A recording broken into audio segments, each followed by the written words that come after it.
Alors, nous, notre rubrique cuisine aujourd'hui parle de comment fixer la couleur des haricots verts. Regardez.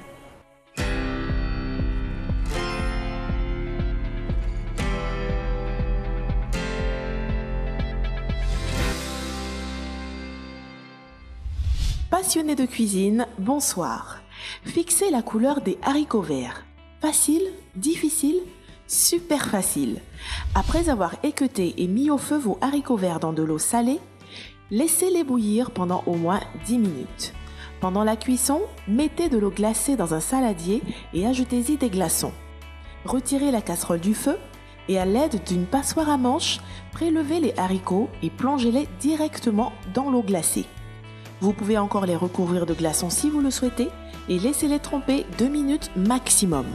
Voilà, vous avez des haricots bien verts, fermes et tendres à la fois. Allez, bonne cuisine à toutes! Voilà, on a vu un peu comment fixer la couleur parce que quand la couleur se perd, enfin, les haricots ne sont pas si verts que ça. Tu es très légumes, chérie. Oui. Donc ça te convient. Oui. Raïssa, toi également, ça te convient? Pas trop? Un jour. Un jour.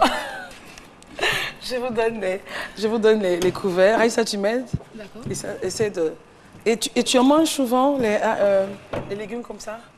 Oh oui, c'est beaucoup plus de salade, de concombre, de la carotte. C'est quoi? Parce que tu n'as pas le temps, parce que tu aimes? J'aime.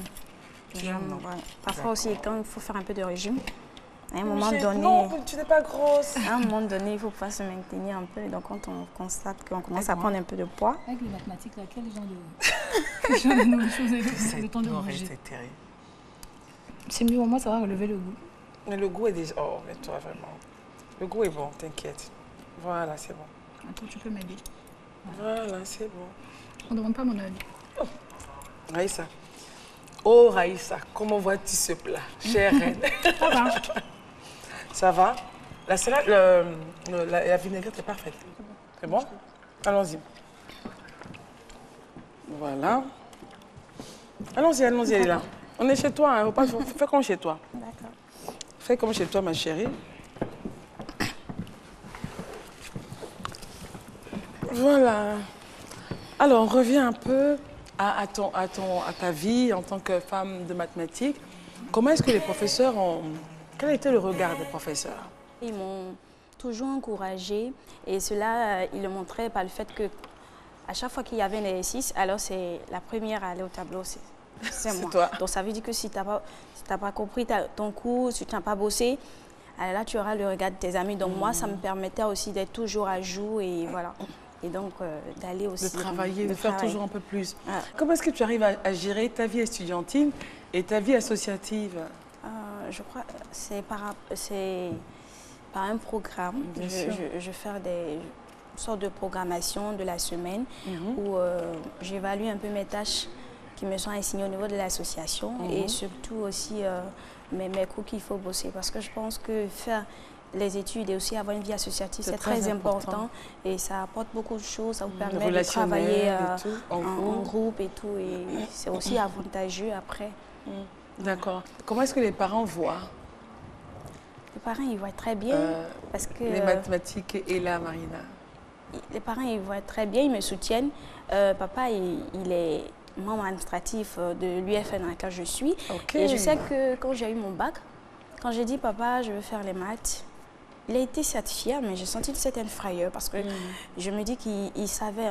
C'est pas aussi évident. Voilà, que c'est pas assez évident. Il s'est dit, bah, est-ce qu'elle va tenir le coup? Est-ce qu'elle va tenir? Est-ce qu'elle va tenir? Est-ce qu'elle pourra aller assez rapidement? Et Dieu faisant, quand on arrive à l'UFR, on nous dit que notre mathématiques et informatique, ça veut dire mission impossible. Et moi, j'ai dit non, moi, ça ne sera pas une mission impossible pour moi. Bien sûr. Mais ça sera une mission incroyable parce que je vais faire de chaque étape quelque chose d'incroyable pour moi. Et on nous disait que tu ne peux pas faire un parcours sans faute. Parce que ceux qui font les parcours... Qui disait ce genre de choses? En fait, c'est les étudiants parce qu'il y a beaucoup de personnes qui, à cause de plusieurs difficultés, n'arrivent pas à gravir les échelons assez rapidement et ils redoublent, ils redoublent. Donc vous avez réussi à briser les légendes, les idées reçues qui hantaient le département. Voilà. Et papa, il doit être fier de toi. Oui. D'accord. Et celui qui partage ta vie, il est dans les mathématiques aussi? Non. D'accord, pourquoi? Il est dans quel domaine? Il est dans l'électroacoustique. Donc, c'est un peu... Bon, enfin, bon, c'est pas... Qu'est-ce que c'est que l'électroacoustique? En fait, c'est une science qui étudie un peu plus le son. Et donc, son, il est spécialiste. Donc, vous n'êtes pas loin alors? Non, pas du tout. On a les séances toutes les deux. Voilà. Ok, donc spécialiste, allons-y. Donc, il est spécialiste dans... en fait, sa structure est faire des... Il conçoit des enceintes acoustiques. Ok. Donc, du coup, qui parle d'enceintes acoustiques, il parle d'amplificateurs et tout ça, de résistance. Tu te retrouves, en fait. Voilà, donc parfois, je l'aide un peu, mais bon. Et c'est ça qui t'a attiré parce que ça ressemblait un peu à ce que tu faisais? Non, pas vraiment. C'est pas forcément Qu'est-ce qui ça. t'a attiré? Ah, là, on veut juste savoir. On est un peu curieux. Je pense que c'est autre chose, mais pas son Pas le domaine domaine. d'activité. Oui. Alors, on est arrivé au terme de l'émission et la Marina, on a pris beaucoup de plaisir. L'objectif pour nous, c'est d'intéresser les jeunes filles à la filière scientifique. Voilà. C'est vrai qu'aujourd'hui, il y a pas mal de plateformes qui poussent la jeune fille à aimer les mathématiques, à aimer les sciences. Et puis, il faut aussi dire que les femmes peuvent tout faire. Tout. Et si vous avez on a le même, comme on dit les Anglais, brain, le même cerveau. Donc, il suffit simplement d'aller un peu plus, faire des efforts, la volonté de dépasser les clichés reçus. Et puis, vous allez rejoindre la Marina au département, vous allez faire des merveilles et être les meilleurs en Côte d'Ivoire et en Afrique. Et relever le niveau de l'Afrique, n'est-ce pas, Ila Marina? Alors, nous sommes à la fin de l'émission Ila Marina, mais elle ne fera pas de démonstration de mathématiques, ni de vecteurs et tout, ni de racines carrées, ni de quotient, sinus, machin.